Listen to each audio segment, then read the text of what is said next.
seems like we've seen this match before. Goebel like to have the same outcome as last week. Hoskins like to turn it around.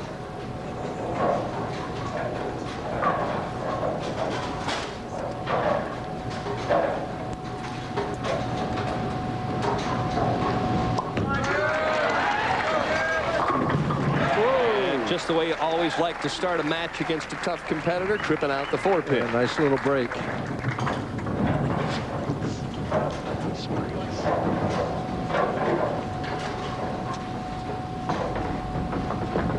Steve again choosing to finish on the left lane. Amazing how much these guys can hook the ball, isn't it? He does it so effortlessly, too. Bowled a brilliant game last night in the position round, 279, to leapfrog over a couple of players and end up in the #2 slot. Well, Goebel had 9 strikes the first game. You know, he'll take 9 right now and just let Hoskins shoot at it. I'll tell you how wild it was last night. He almost had a shot at Walter Ray. Almost, yeah. Hoskins did. Holds that ball down low. Very heel-toe step right there. Pushes the ball up. Kind of walks around it. Shoulders open up at this point. You see he's wide open at this point. Kind of like Amleto. Now drives through with the power step. Pulls that arm back in there. Reminds me of John Daly with the golf ball. I mean, it just rips it through.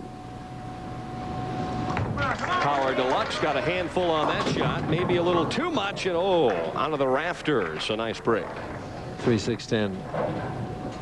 It's amazing the contemporary style. I mean, 25 years ago, if anybody bowled like that, somebody would say, whoa, whoa, you can't do it that way. Right. Of course, Mark Roth proved that you could.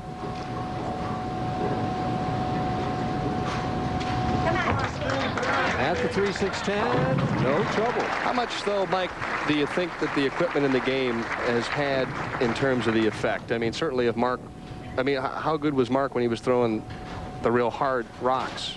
Yeah, okay. The white dots and the yellow dots. That's the key. That's the point I'm getting at. You know, not that he isn't one of the greatest players of all time. He fully took advantage of the equipment that was available.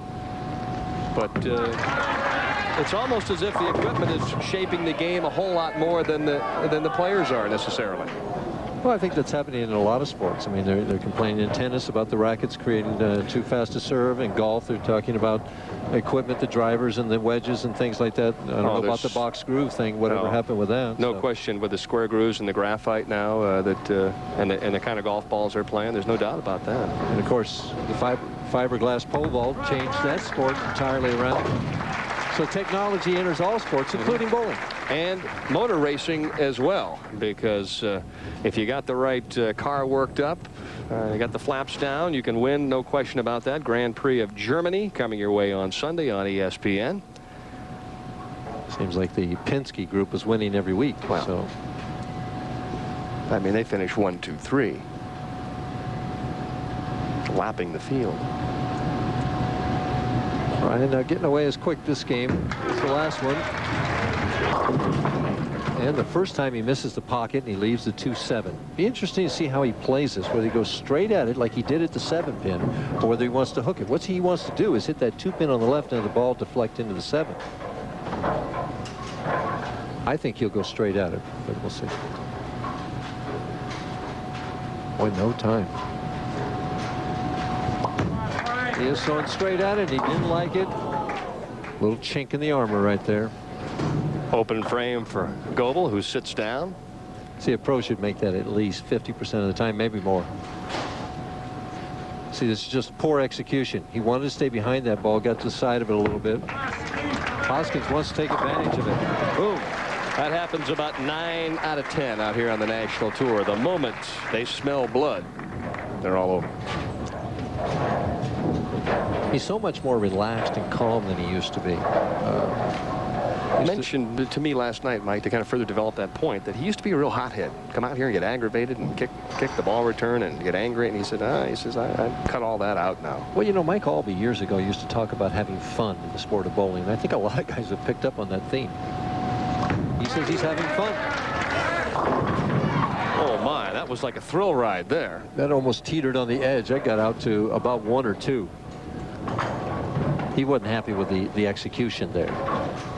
Watch this. Almost struck. It could have struck. Those boomers carry those hits a lot of times. At the 7-pin, keeps Goebel in the match. Bryan needs to get himself back on track now. 2 quality shots and carry both times. 10 pins the difference right now. See how he reacts to a little adversity now.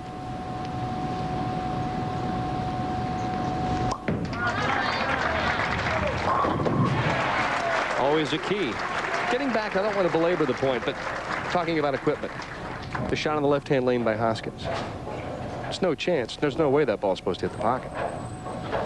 Well, the reactive balls have changed a lot of things, but the general consensus seems to be that they've helped the straighter players more than the big hook ball players. Excellent point, because I think it's helped Walter Ray a great deal.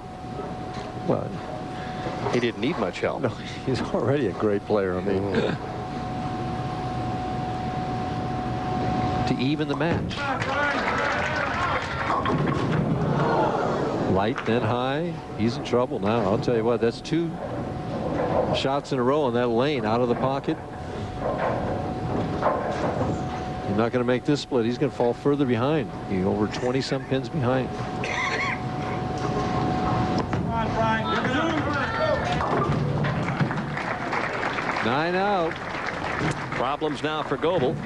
Hoskins in the driver's seat. 22 pins the difference right now. And interestingly enough, it's the left lane that's turning out to be the lane that neither player right now can master.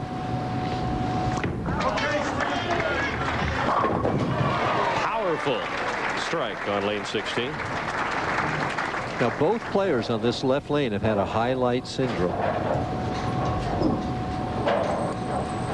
And drifts around that ball. Look at how far left it is. Over the 3rd arrow out to about the 4th board.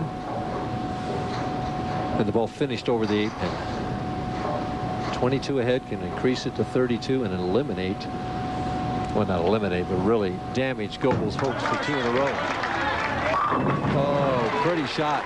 Both of those shots right there, textbook. And you see Hoskins telling himself, that's what I want right there. That's just what I want. I got to keep that feel, because if I keep that feel, I'll end up watching Walter Ray in the title match. We'll come back for the conclusion of our semifinal right after this.